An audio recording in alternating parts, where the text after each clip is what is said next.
Hello বন্ধুরা, আজকে আবার এসেছি নতুন পদ নিয়ে। খাসির মাংসের আলু দিয়ে পাতলা ঝোল। এই ঝোল খেতে খুবই অতীব সুস্বাদু। সবাই একতলা ভাত চেটেপুটে খেয়ে নেবে। তার জন্য লাগবে পেঁয়াজ, আদা, রসুন আর মাংসকে ভালো করে ধুয়ে নিয়েছিলাম। এবার ডুমো ডুমো করে আলুও কেটেছি। দুখানা মতো টমেটো নিয়েছি।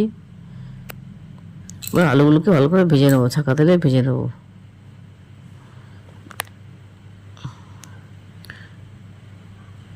বাঙালিরা সেই মাংসের মধ্যে আলু খেতে খুবই ভালোবাসে। বাচ্চারাও পাতে চাইবে, মাটা আলুটাও ভালো করে ভেজে নিচ্ছি। এবার খাসি মাংসটাকে ম্যারিনেট করতে হবে।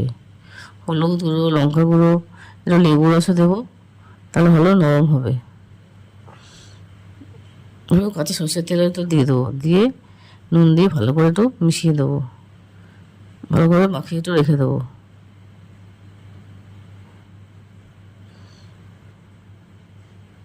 লেবু রস দিলে ভালো নরম হয়। লেবু রসটা দেওয়ার চেষ্টা করবেন।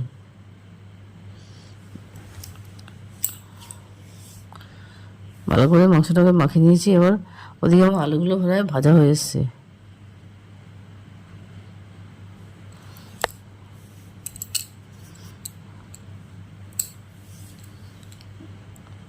সরষের তেল দিয়ে দিয়ে একটু মাখিয়ে রেখে দিলাম।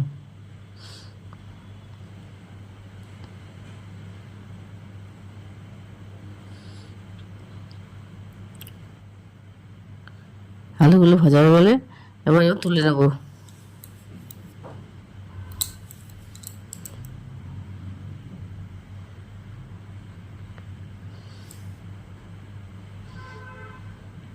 আগেকার দিনে বাড়িতে কাঠে রান্না হতো, কাঠে প্রায় খাসি মাংস রান্না হতো। এখনকার দিনে মানুষ প্রেশার কুকারে রান্না করে, কিন্তু প্রেশার কুকারে খাসি মাংস আগেকার চল ছিল না।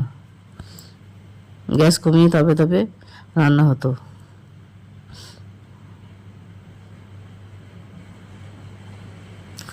ওই তেলের মধ্যে ফোড়ন দিয়ে দেবো। তেজপাতা, জিরা, তেজপাতা, গরম মশলা, এটা ফোড়ন দিয়ে দেবো।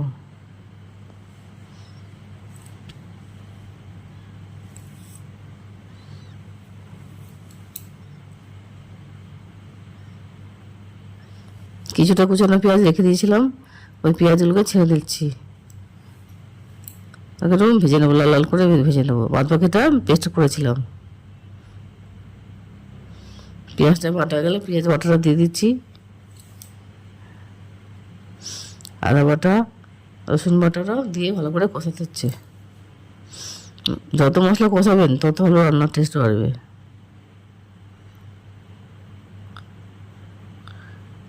এবার হলুদ গুঁড়ো, লঙ্কা গুঁড়োটাও দিয়ে দেবো। যেমন ঝাল খাবেন সেই অনুযায়ী ঝাল দেবেন। যারা কাঁচা লঙ্কা খান তা কাঁচা লঙ্কা দিতে পারবেন।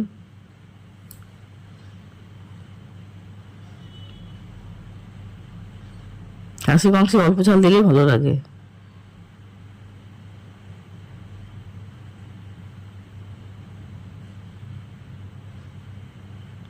মশলাটা কষানো হয়ে গেলে এবার টমেটো পিউরিটাও দিয়ে দেবো। টমেটোটা পেস্ট করে রেখেছিলাম।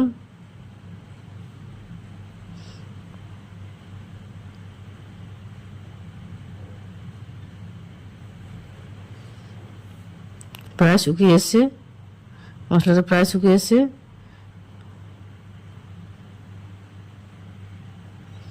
এবার মাংসগুলো দিয়ে দিচ্ছি।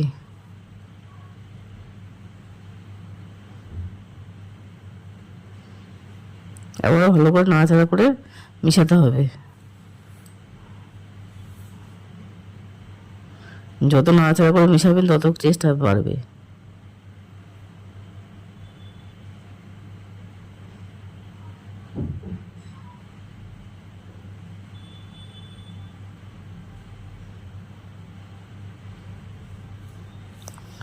খাসি মাংস মানে চর্বি থাকে, তো চর্বি দুগুলোও তেল বেরিয়ে আসবে।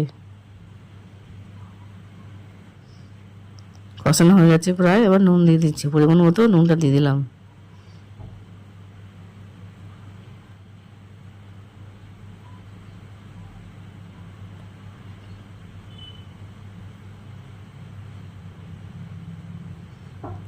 জলটাকে আলাদা করে গরম করে নেবেন, তাতে ভালো মাংস নরম হবে।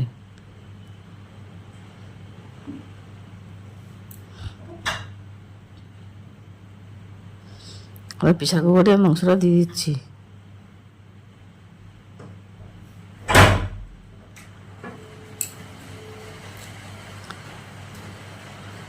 দিয়ে নরম করে সিটি দেবো, 4টে সিটি দেবো।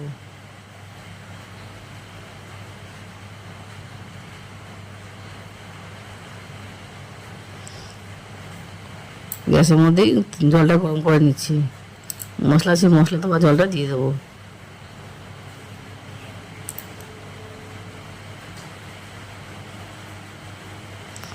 ঠান্ডা জল একবারেই দেবেন না।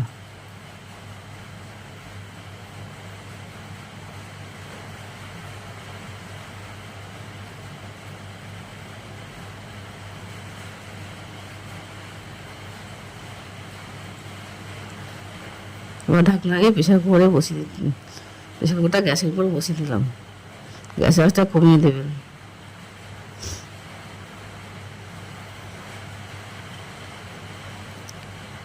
চারটে পাঁচটা সিটি বললে নামিয়ে নিতে দেখতে হবে মাংসটা সেদ্ধ হয়েছে কিনা।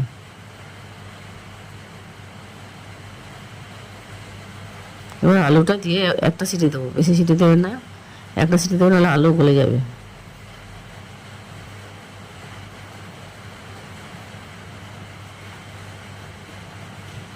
এবার গরম মশলাটা দিয়ে দিলাম, দিয়ে আবার প্রেসার কুকারটা গ্যাসে বসিয়ে দেবো।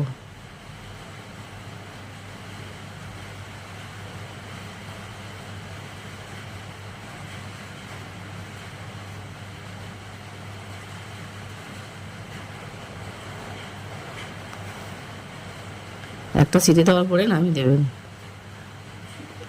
দেখুন রান্না হয়ে গেছে আমার মাটনের ঝোল।